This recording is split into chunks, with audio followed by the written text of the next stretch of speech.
Next up is someone you've probably seen before. His numerous appearances on television. He's a frequent guest on Let It Rip on Fox 2.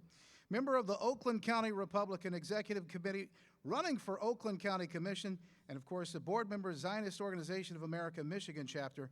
Please welcome to the stage tonight our next speaker, Aaron Tobin. Aaron?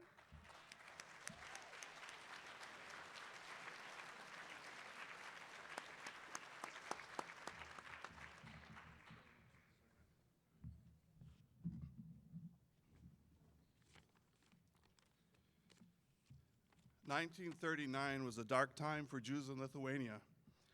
The once vibrant communities were being threatened by Russia on one side and the Nazi Germany on the other side. Their future was bleak. Diana Berzaner was a little 9-year-old Lithuanian girl who, along with her mother and one of her sisters, managed to escape to the United States, where they were welcomed as legal immigrants. They were grateful for the opportunity to come to the United States and build a new life. They heard that the United States would be a place where they could live freely without the government standing on their throats. They were hopeful for a life of liberty and justice, along with freedom of religion. They cherished this American dream and were committed to the hard work it would take to make this dream a reality. Welcoming that little 9-year-old girl to the United States is something that my family and I will be eternally grateful for, because Diana Berzaner Tobin was my mother.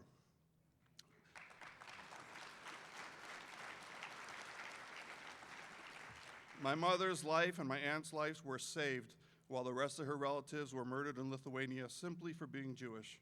My mother was a strong woman that taught us right from wrong, to always tell the truth, and to stand up for what we believed in. She took my siblings and I to peaceful rallies and parades and was a proud Republican. Supporting Israel was very important to her, and she often voted for the candidates she thought would be a friend to Israel, like President Nixon, President Reagan, President Bush. We learned a lot from both of our hardworking parents, and all 5 of us vote Republican. Hakarat, thank you. In Hebrew, Hakarat HaTov is an important foundation of Judaism. It translates as recognizing the good that others have done for you. The Jewish people have tremendous Hakaras HaTov for what the United States of America did, welcoming us and saving us from Nazi Germany. I personally want to thank the contribution that the Republican Party has made in my life, and of course, for their unwavering support of Israel. When President Trump first announced his candidacy, many in the Jewish community said that he was anti-Jewish, racist, anti-woman, et cetera, et cetera. My friends and I decided to go to his first big rally in Michigan. We were told that we probably wouldn't be welcome there. 8 friends of mine all wanted to go, and we agreed that we were going to wear our yarmulkes and not cover it up with hats or baseball caps because it was very cold out. We could not have gotten a warmer reception at that Trump rally. People came, there was thousands and thousands of people there. People came from across the room to come over and shake our hands and say, thank you for coming, thank you for being here. And we almost felt like celebrities. A funny thing, the black community was also told that they wouldn't be welcome there. A black person came over to me and he said, that's funny, I didn't think I'd see any Jews here. And I said, that's funny, I didn't see anybody from the black community here. So we hugged each other, and we took a selfie, which I still have today.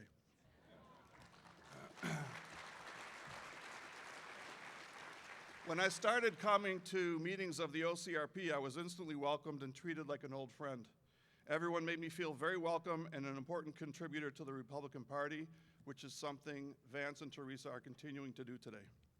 When Let It Rip on Fox 2 approached Rocky Richkowski, saying that they're looking for somebody in the Jewish community that is Republican, a Trump supporter, pro-Second Amendment, and pro-Israel, and that can articulate those views on TV, Rocky said he can only think of one person, and that's how I got my start on Let It Rip.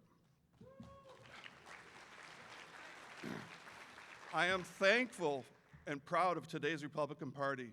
They stand up for traditional American society and the foundations of the United States, while the Democratic Party has gone off the rails. At the Republican convention, the Jewish people were reassured by the Republicans calling for the immediate release of the Jewish hostages, both Israeli and American, that were being held by Hamas in Gaza. We were proud that the Republican Party recognized the murderous Hamas terrorist organization for what it is and how they are the ones inflicting pain and suffering on the people of Gaza. The Republican Party said that we must stand by our ally Israel, arm it in order for it to defend itself and end the conflict in Gaza and get their hostages back. This is something you will not hear at the Democratic convention currently going on. The Democrats gave a weak statement about Israel as our ally, but neglected to mention Hamas at all. They never mentioned October 7th and never called for the release of the hostages. President Biden said that the pro-Hamas, pro-Gaza protesters outside had a good point. What is the good point, Mr. President? The protesters outside are calling for the death of the Jews and the elimination of the state of Israel. Which point is the good point? This is a dangerous time, not just for the Jewish people of the United States, but for all of us. Our rights and our freedoms are being challenged by the Democratic Party.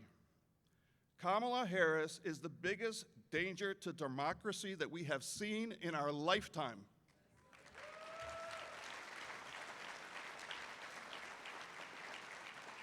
How dare they accuse us of being a danger to democracy when they installed a candidate, a far left-wing candidate, that nobody voted for as the presidential candidate? The hypocrisy is astounding.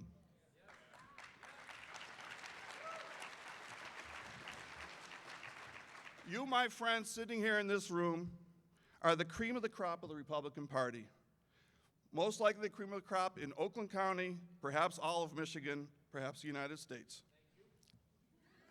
I know in one way or another, all of you are involved in getting President Trump elected and are working locally in elections to get Republicans elected across the board.